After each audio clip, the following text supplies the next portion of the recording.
Israel controls us. They control the Congress. They control the Senate. They control our money. We don't control our country. The Zionist state does. We've ceded our power to a foreign country. We don't need presidents to send our young men and women into war, all for the sake of the Zionist state. I'm tired of it. This whole country should be tired of it. Our passionate attachment to the Zionist state has got to stop. In 1492, Jews were expelled from Spain. In 1497, from Portugal. Many resettled in Eastern Europe and Russia. At first, life was difficult, but under Tsar Alexander II, they gained influence, working in science, economics, and even helping to establish Russia's state bank.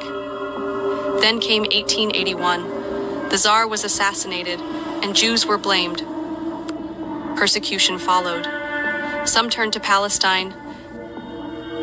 They bought land near Jaffa and began farming. By 1883, about 200 Jewish families were living in Palestine, scattered across 6 small communities. Historians trace the idea of Zionism back even earlier, to the 1860s, when European thinkers argued that Jews needed a homeland in Palestine. Theodor Herzl became the face of modern Zionism. Born in Hungary, educated in law, he later worked as a journalist in Paris. There, he saw firsthand that anti-Semitism would never vanish in Europe. In 1895, Herzl published his famous book, Der Judenstaat, The Jewish State. 2 years later, he founded the World Zionist Organization.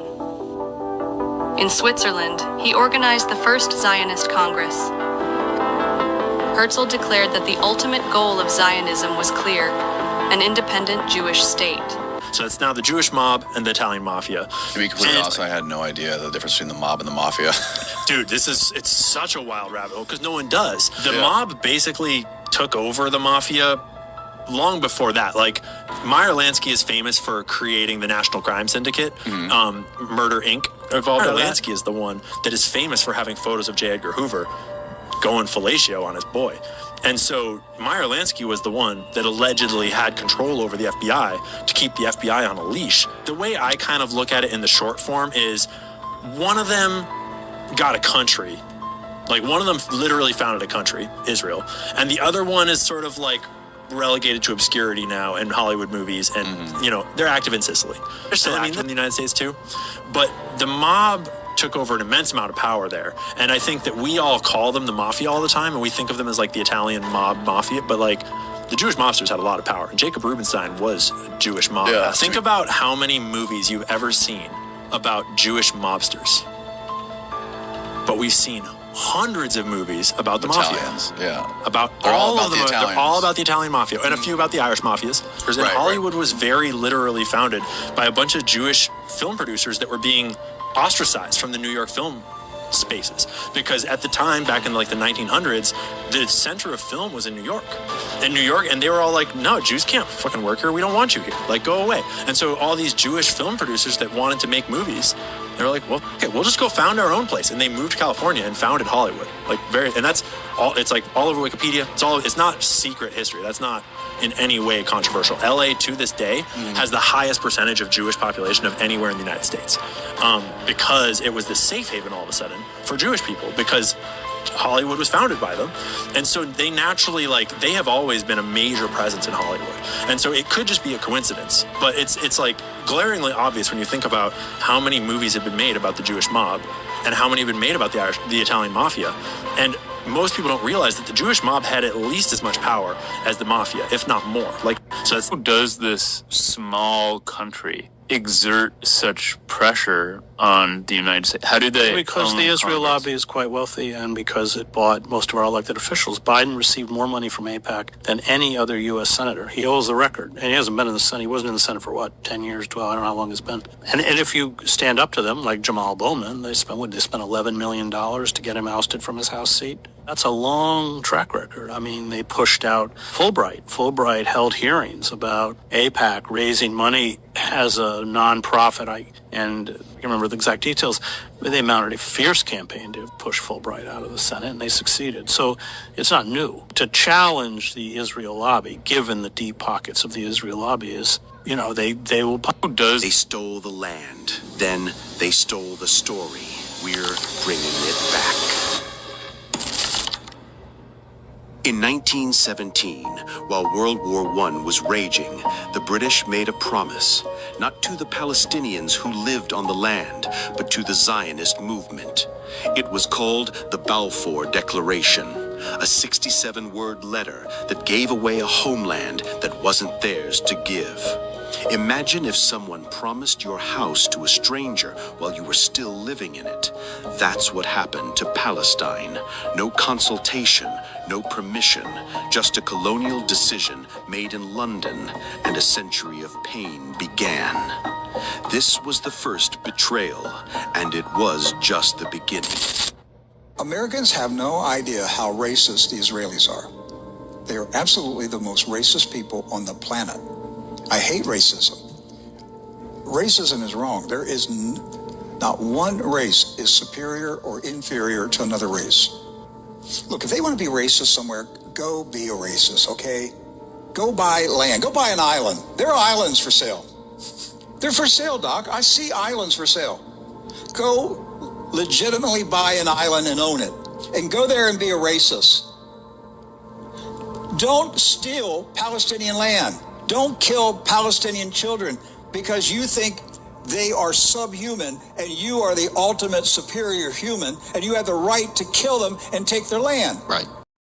The guy that basically made up the rapture is also the original Christian Zionist. His name is John Nelson Darby, and this is a photograph we have of him because he did this in the 1830s. The rapture is not something that was in the Bible. It came out of this guy's mind.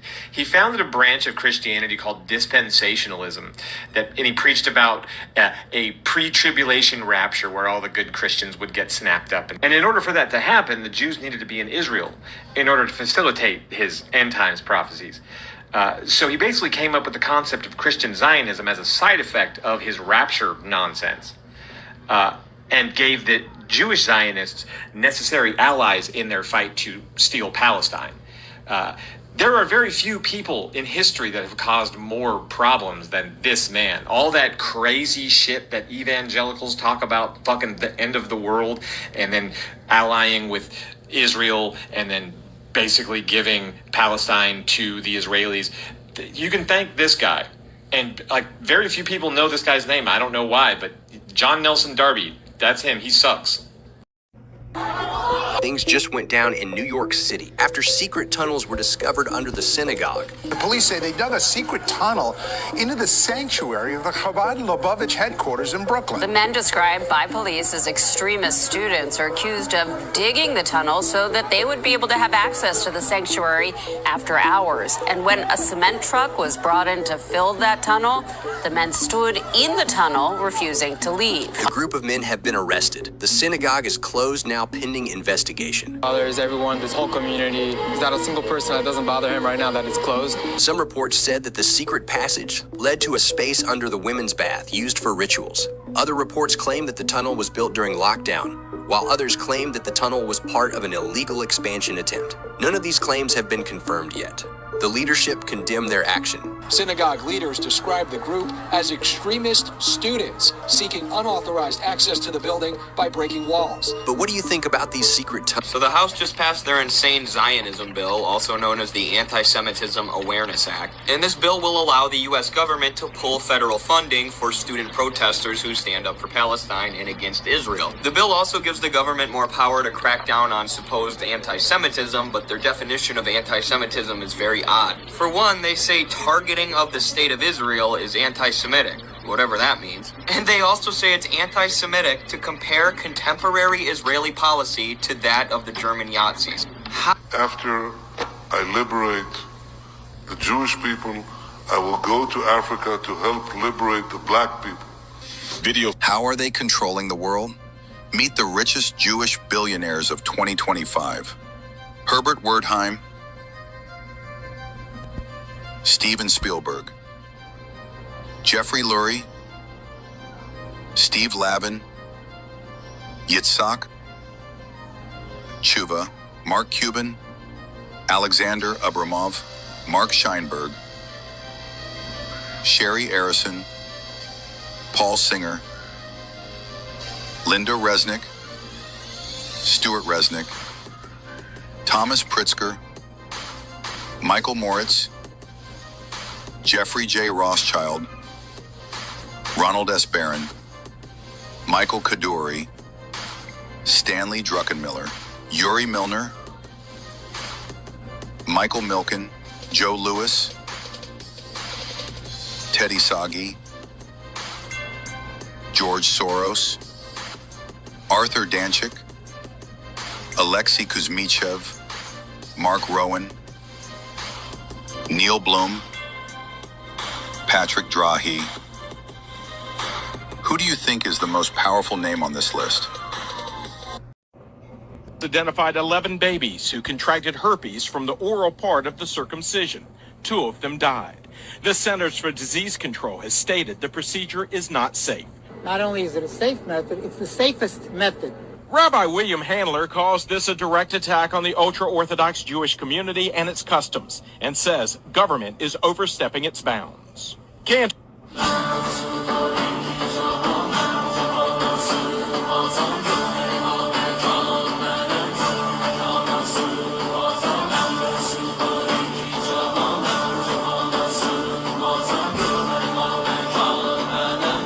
I'd be crying if I look like that too, bro. That's fucked up what they be doing to y'all. I ain't even gonna hold you, bro. I be saying that's fucked up. Like, bro, you probably had the full washing set. Your shit be fire probably if they ain't cut your shit.